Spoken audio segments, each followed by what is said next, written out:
Hello and welcome to the virtual IO-Link days.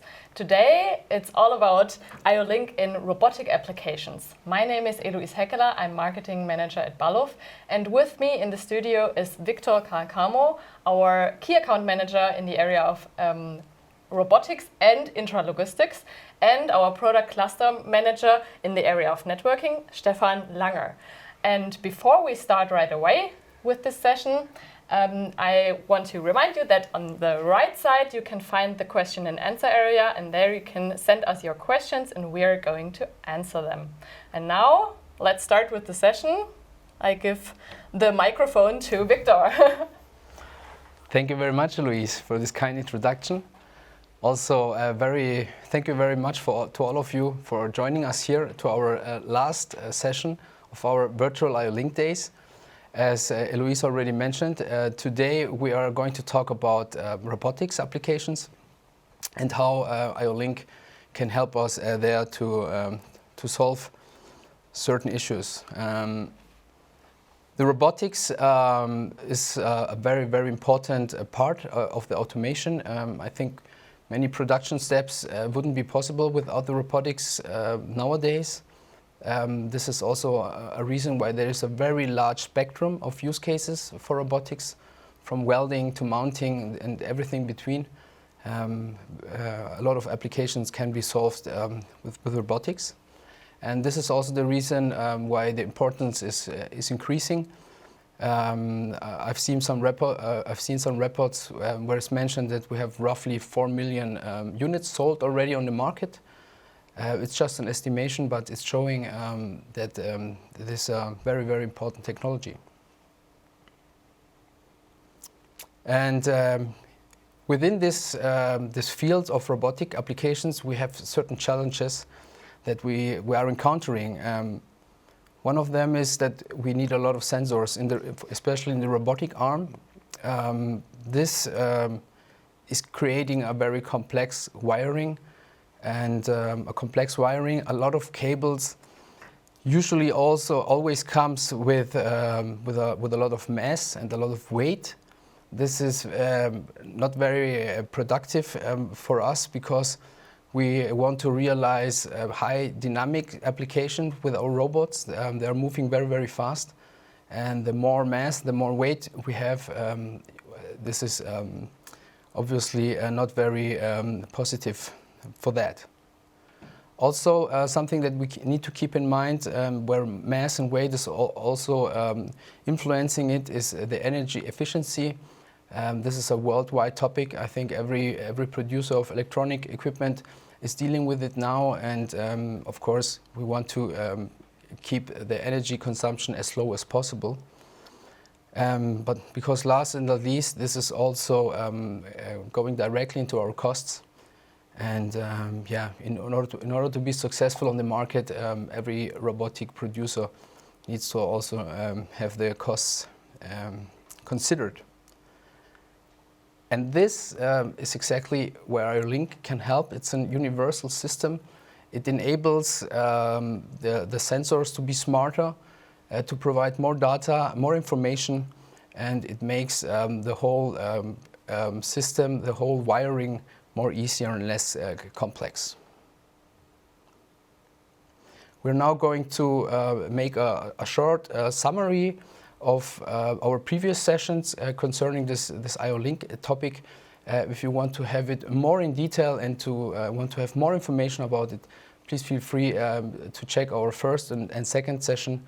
There it has been explained much more in detail. For us now, relevant, we're going to check how was it done in the past.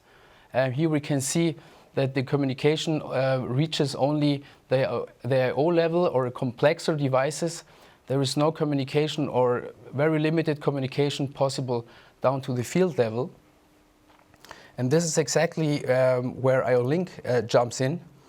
Now with IO-Link we have a bidirectional communication down to the sensor, up to the cloud, and we can get a lot of additional information like vibration, temperature and stuff like that out of the sensors.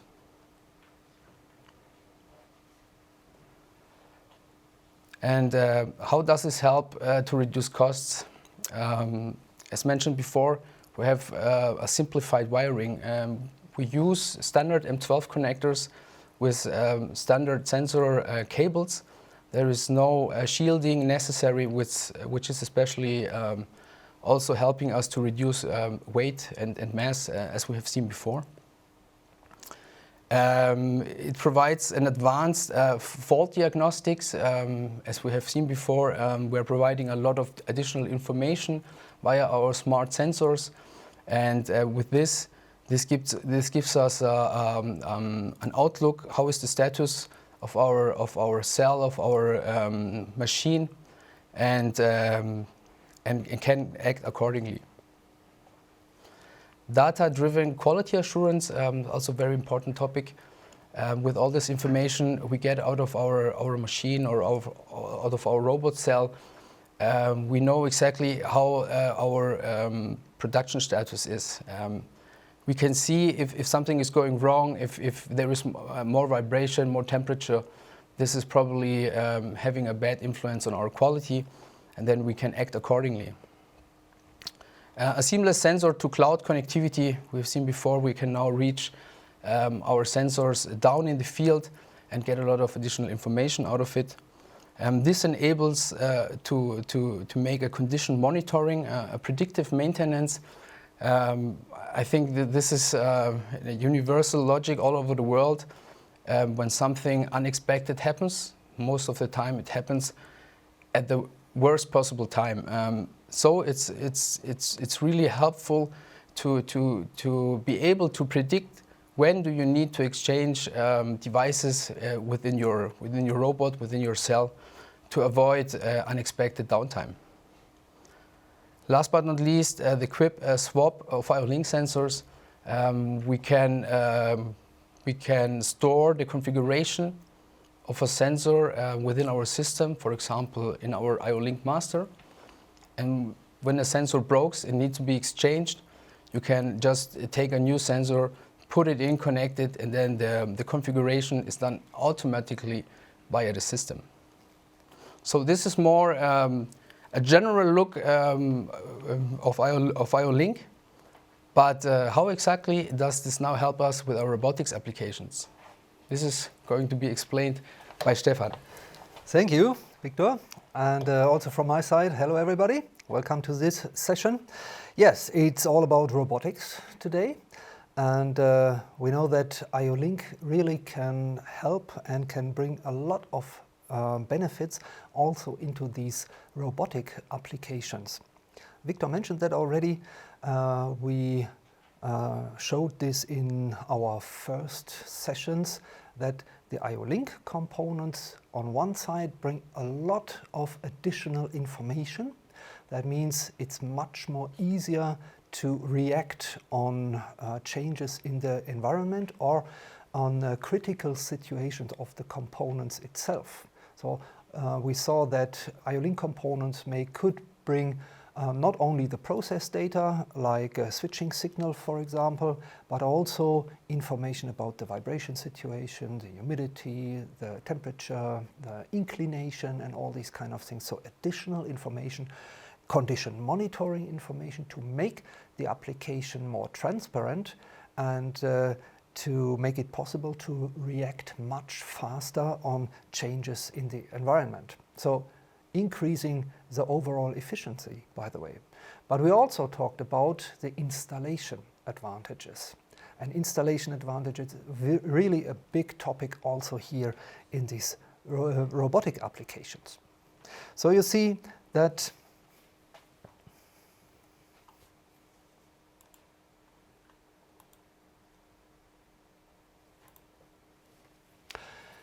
there are a lot of robotic applications in different production plants already. So you see here in this overview picture a lot of robotic applications in this plant. You see the different cells of the robot, and that means that IO-Link or the IO-Link technology is not only helpful inside the robot itself, but also around this robot in the whole robot cell. So to give you, for example, information about the general status of this cell, yeah, with light indicators, for example, or the safety applications, which are very important in robot applications. This is also what we can cover with the IO-Link technology.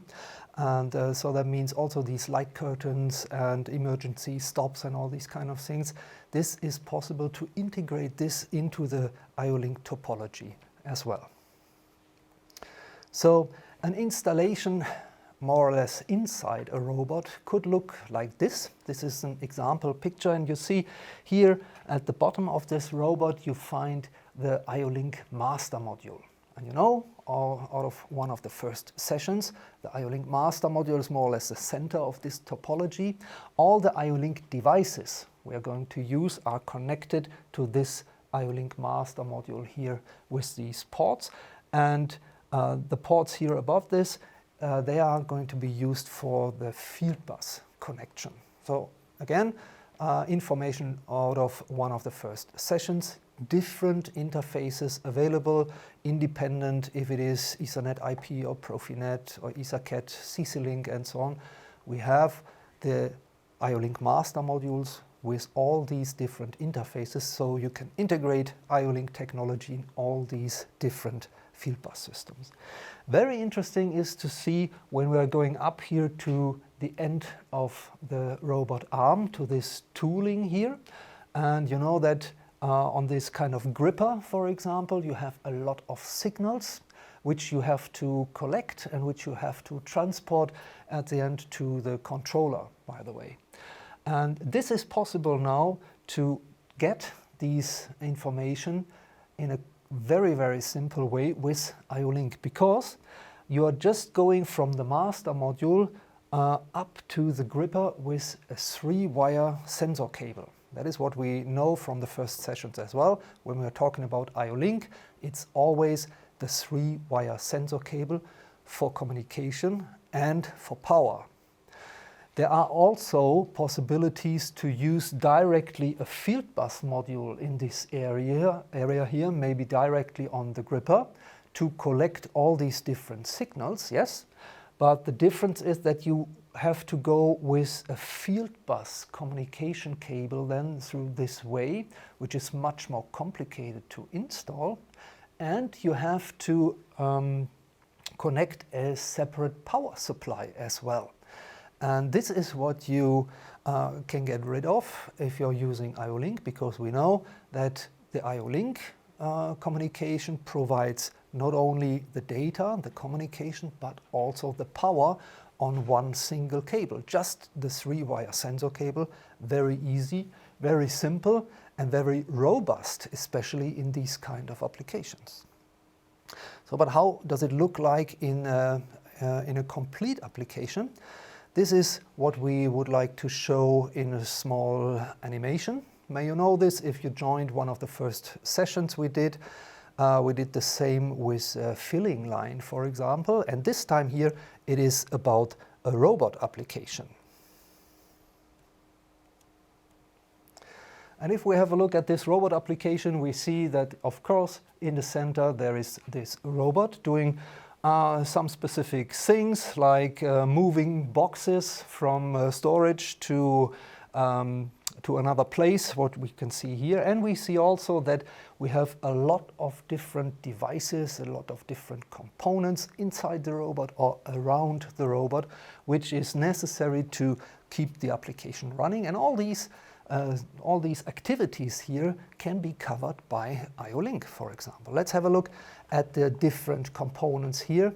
That means if we select this network module, then we see that this is assembled here, and you see that what I explained before, this network module or this IO-Link master module, all the devices will be connected here in this area, and here you see the connection to the field bus, which brings you at the end to the controller level.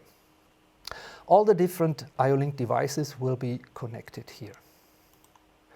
Devices could be, for example, photoelectric sensors.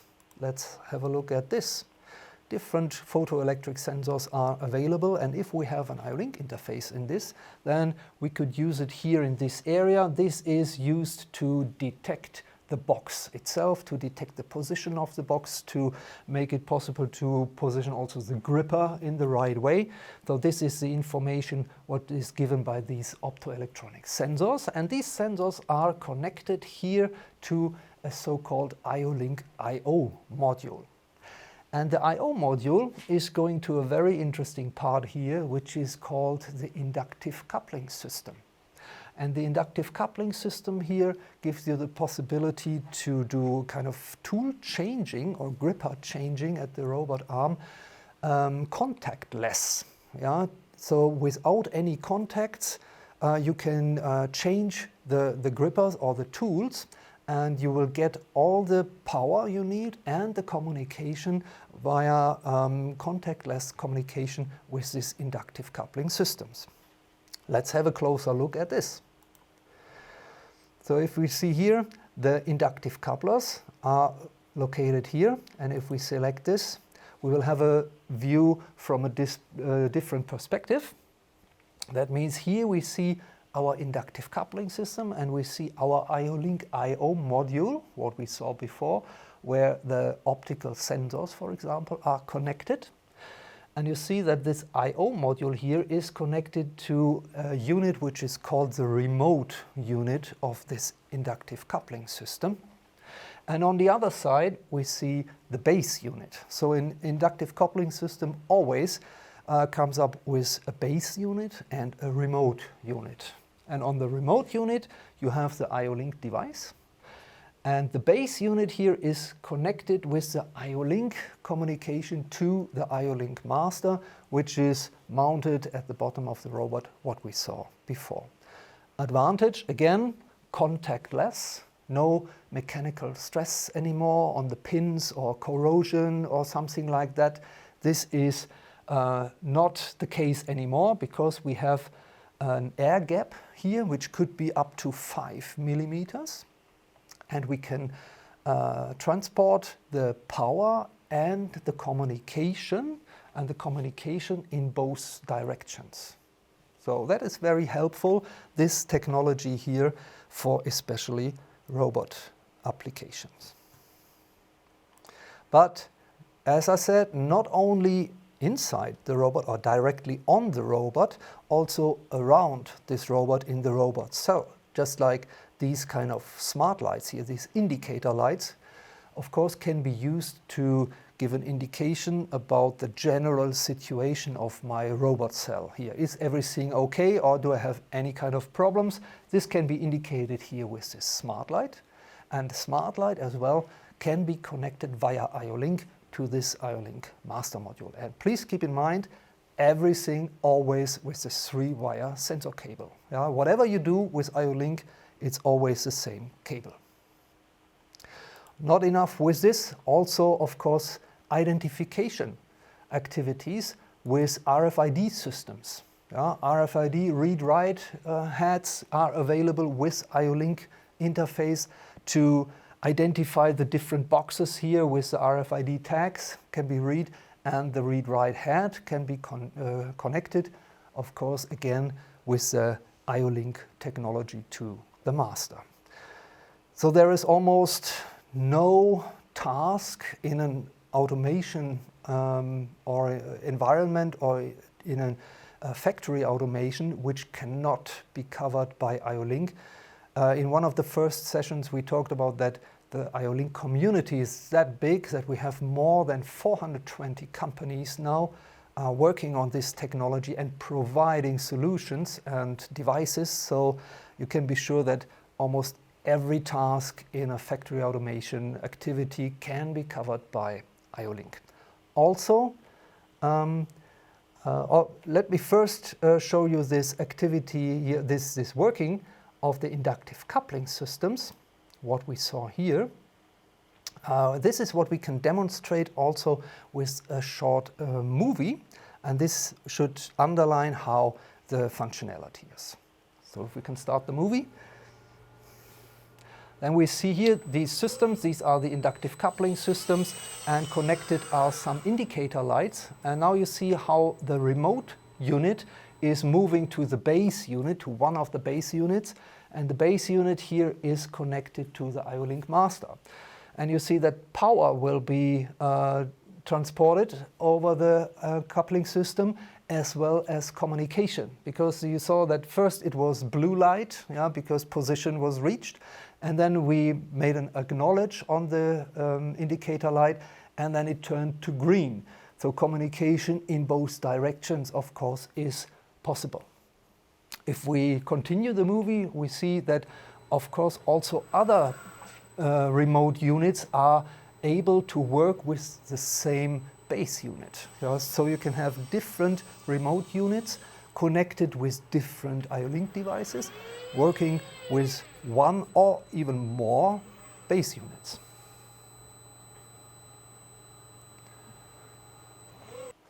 Okay, so if we go back to the animation, we have even more functionalities here, even more tasks, and one of these is the safety.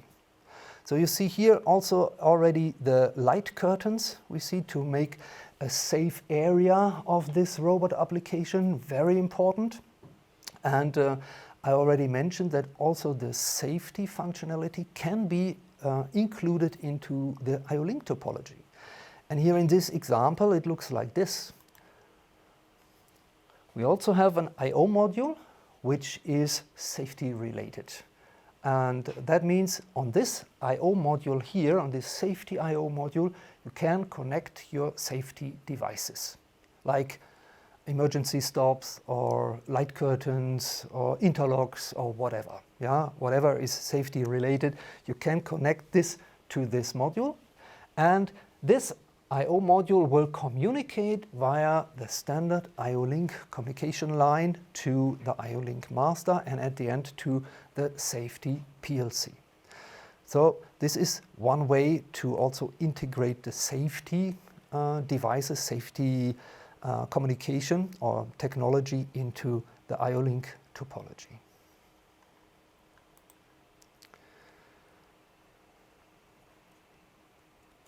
So going back to the presentation.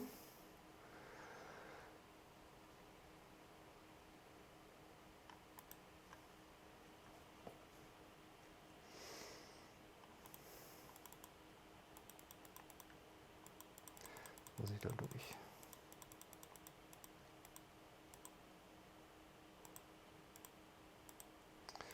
So here we are.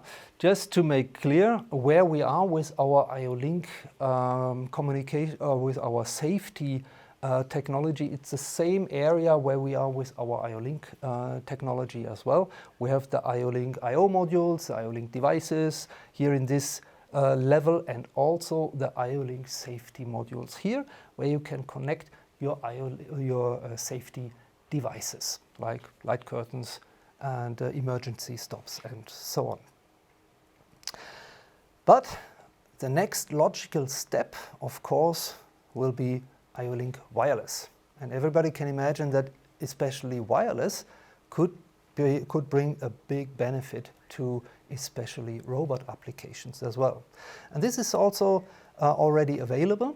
We are talking about this kind of system here. We are working with an IO-Link wireless master module, and this master module is communicating wireless with some IO-Link wireless devices, like an I/O module here, where you can connect your standard sensor devices again, or we are talking about a so-called bridge, which you can use to make any kind of available IO-Link device in the world, make it wireless. So you can use this bridge, yeah, and then you can communicate to this device also on the wireless technology. That means reliable communication, master hub and bridge system is available.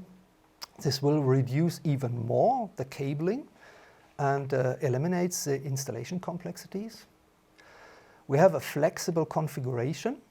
That means it's also possible to address critical applications where it's hard to work with real cables, for example.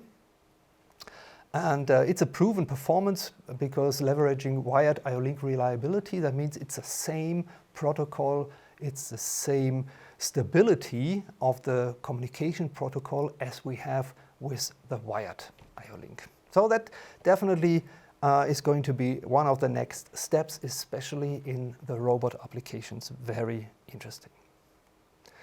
So a small application example where you can use it. Yeah, that means here we have these mobile applications, these autonomous transport vehicles, and these vehicles are moving into specific working stations which are fixed, and on the working station you could have this IO-Link master module which is communicating with all the devices on the moving part here. And whenever you move into this specific area and to the specific workstation, then you will get the contact from the IO-Link master module to the IO-Link wireless devices, and then you can run your application without working with all these different cables. So one example for this. And now I think we're coming to a short summary, which is the part of Victor again. Thank you, Stephan. This was very, very interesting. We're coming to an end, to the end of our presentation. I just want to make one last key point and want to point out with our decades of experience in automation, and also being one of the first in this IO-Link consortium, we have many years of experience. So whenever you want to realize something with IO-Link, then do it with Balluff. Thank you very much. We hope that you got a lot of valuable insights during our session, and are looking forward to your questions now. Thank you. Thank you very much for this presentation and for the animation. It was really interesting. I have some questions for you, and we start right away. Does the inductive coupler system work with all IO-Link devices?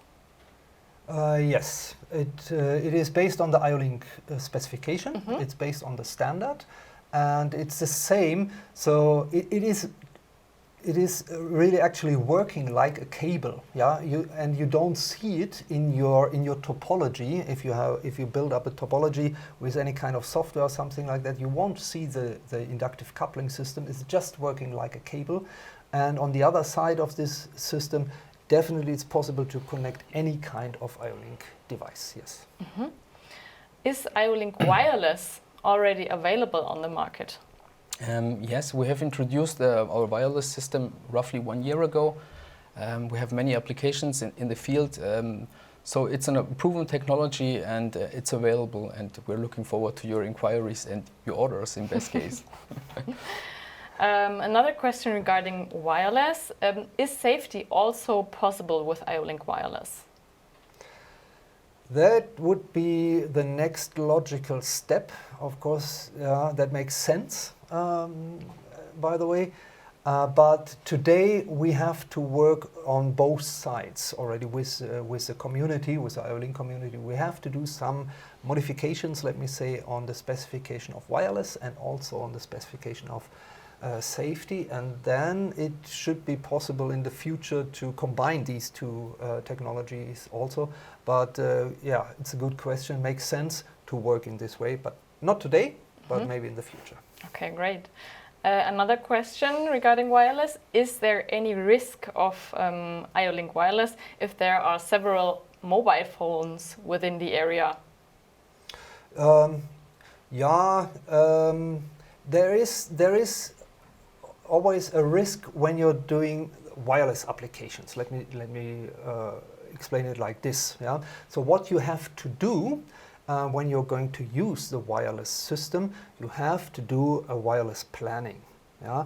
And this is very easy also with this system. It is implemented into this system. You can do a wireless planning. You can do a so-called black channel, or a black channel activity. That means you can exclude specific channels on your wireless, because we are on the 2.4 gigahertz area where everybody is, also the Bluetooth mobile phones, for example, but you can exclude specific channels. Yeah? If you say, okay, these channels are already occupied and I'm only working with the free channels, that is one way. And a second way to make it more safe, let me say, or reliable, is that there is an integrated channel hopping also included. So if there is a problem or something like that on one channel, the system will switch automatically to the next one and find, let me say, a better channel. And that makes it possible to have the same stability with wireless as we have with IO-Link wired or even with Profinet or something like that. It's the same stability of the communication. Great. Now the last question is for me.